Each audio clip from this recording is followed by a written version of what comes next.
Hi, my name is Chris Pigozzi, and I'm going to be analyzing the Addams Family, which I saw this Sunday at 2 p.m. So I really enjoyed this play, and I usually don't like musicals. I don't know if it's because I can't sing or what, but it just was really well done. And I think maybe because it was a satirical play, and the actors really made bold decisions in their roles and with everything they did. Um, I really loved the set.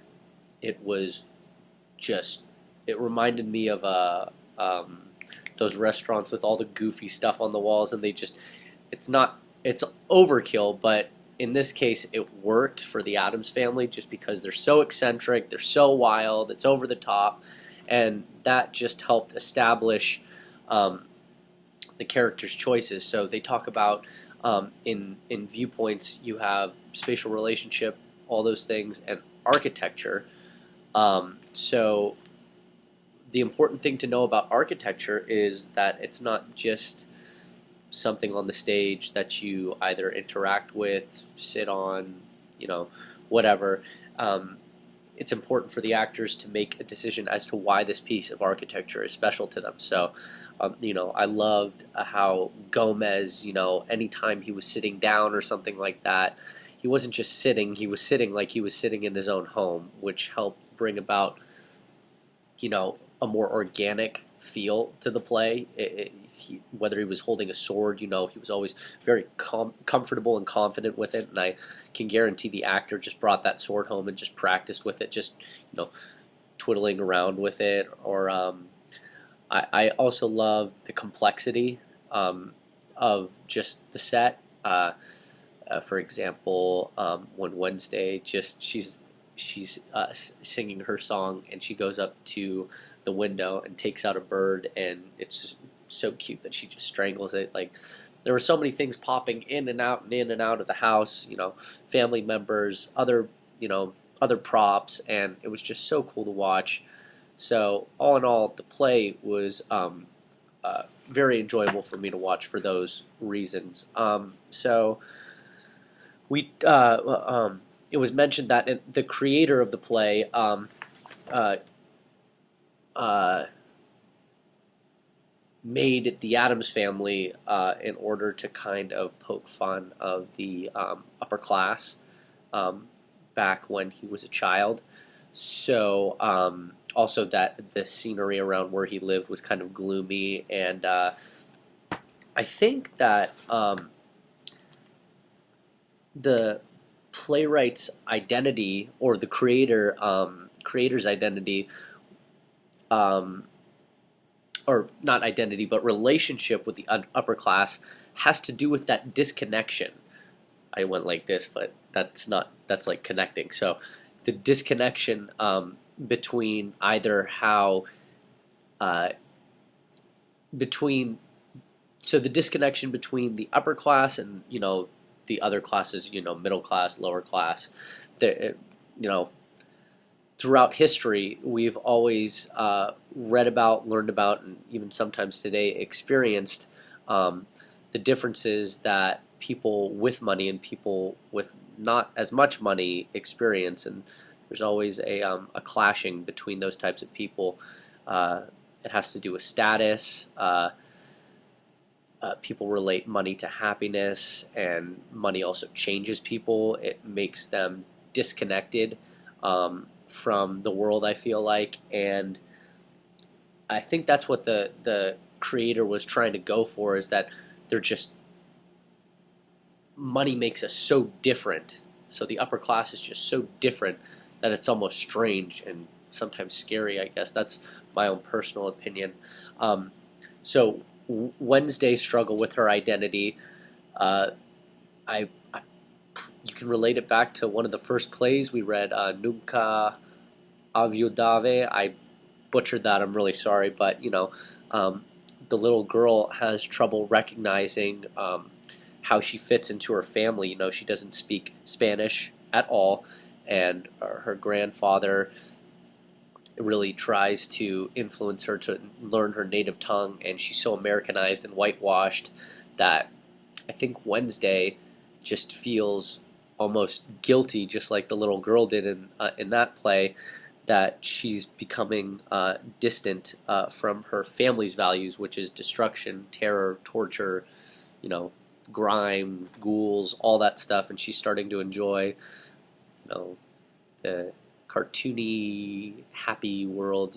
She loves sunshine and flowers and cake and cookies and sweets, and she found the sweetest boy in the world who evidently she likes him so much because he also has that kind of quirky attitude.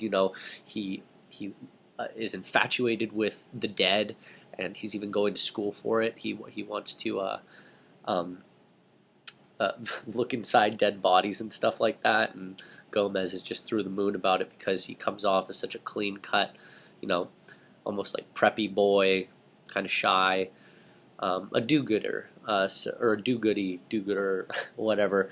So that brings me to Lucas and his disconnection with his father and mother. Very first time they're talking about Wednesday on their way to the Addams family mansion. She talks about having met Wednesday when she was using her crossbow, and the father is just, oh, what? This is insane. We can't have this for our boy. And I think very similar to Wednesday, he's just disconnected from that cookie cutter family style that is expected from some families. Mother, father, son. Son gets good grades, husband works, mother stay at home. Uh, and so who's the most comfortable with their identity or just being who they are? I would have to say that the grandmother really just uh, understands who she is, but at the same time, that could just be because she is over life. She always talks about, she's had a good life, blah, blah, blah. She's, welcoming death with open arms, but she still understands where everybody stands in the family. She says, don't go mucking about in your sister's business. She's very knowledgeable, and she plays the creepy, kooky lady, but she's very, very comfortable with who she is. Pugsley is also very comfortable. He knows he's a wild, crazy kid that loves to get tortured and doesn't want to lose his sister, so he'll do whatever it takes to hold on to her. So I guess I'd have to say the grandmother. I feel like there are characters that definitely don't know who they are, but I think overall the grandmother, just experience with life and all those things, allow her to really accept who she is. Finally, Gomez's portrayal. I think this just comes with satirical productions. You just have to be ready for those over-the-top stereotypes. Do I think it's insulting? I mean, I can't speak for how the Latin or Spanish or Mexican people feel, but I'm sure it gets under people's skin sometimes. But I think it's very similar to going into a stand-up comedy show. You just have to be ready. You have to be prepared that that stuff is going to be brought up, and I think without it, if they didn't create Gomez to be this outlandish Latin lover who just wears his heart on his sleeve and has such an eloquent way of talking, even though they describe some of the lines he uses, like the Pico de Gallo ship, and Jose Cuervo was one of his ancestors, and how he's literally he's got the libido of I guess a Latin person. I know that sounds terrible, but it's the stereotype that kind of comes with it. They're described as the romantics, and that's what Gomez is. He's a true romantic. So I think it's necessary, even though it's insulting, because what is tragic comedy? But you're laughing at people's misfortune. So that's not too different from this. Oh, wow. Okay, so I guess that brings me to about 10 minutes. I apologize. I really have a hard time speaking my mind like in a little bit. So thank you very much. Have a great evening.